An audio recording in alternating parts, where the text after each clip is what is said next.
began dismantling part of the fencing on the parapet. It was taken away for more forensic tests.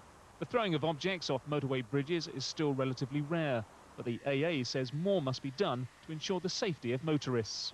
Many motorways throughout the country do have camera surveillance already, and this is a very good reason why we need decent camera technology on our motorways to catch these criminals. The police revealed this afternoon that it's not the first time objects have been thrown from this particular bridge. They're urging other drivers who have had recent narrow escapes to contact them. A crane driver has been injured after the crane he was operating fell into the hold of a ship at Northfleet in Kent. It took ambulance and fire crews an hour to cut him free. A stretch of rail track once used by London tube trains could be brought back to life with the help of steam. The Epping and Ongar service on the Central Line was scrapped 2 years ago, but today a private company said that it's planning to run a new timetable which will include a steam train. Once it was thriving, now it's dying. But today the decrepit shell of Ongar Station got a taste of the old days again as the first tube train for 2 years rolled onto the platform. Pilot Developments hope to be the first private company to buy a line off London Underground. They plan to rejuvenate the 7-mile track between Ongar and Epping, running not only a 20-minute commuter service, but with the help of steam, a special treat for tourists. We're going to have a mini-style Orient Express, which will be a very exclusive dining experience, providing a 2-hour lunch or dinner between Ongar and Epping. Work clearing the track and repairing the station starts soon, but local residents hoped new business wouldn't ignore their needs. They need to have sensitivity for the local community in terms of the other aspects of their proposals which are going to generate road traffic and people coming into Ongar.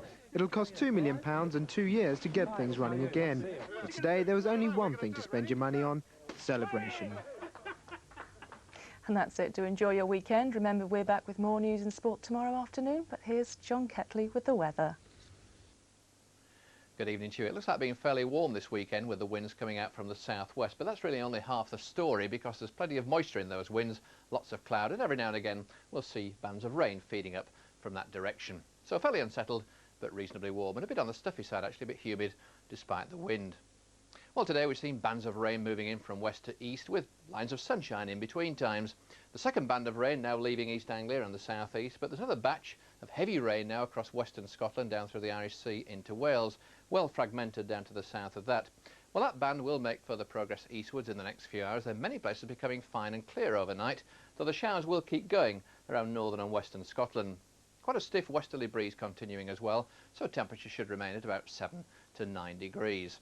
Plenty of sunshine around on Saturday morning, a really glorious start to the day, save for the showers around the northwest there. Those blue skies continuing for several hours, but eventually we will find a warm front moving in across Ireland. That'll bring rain into the far west during the second half of the morning, and then spread rain across many central and northern parts of Britain for the second part of the afternoon and particularly into the evening. So many places will tend to cloud over during the second part of the day. I think outbreaks of rain across the south here are going to be quite trivial, with much of eastern England and indeed much of eastern Scotland too staying dry and bright right the way through the afternoon. The heaviest rainfall likely to be across Northern Ireland through the Irish Sea and up into southwest Scotland, say from mid-afternoon onwards.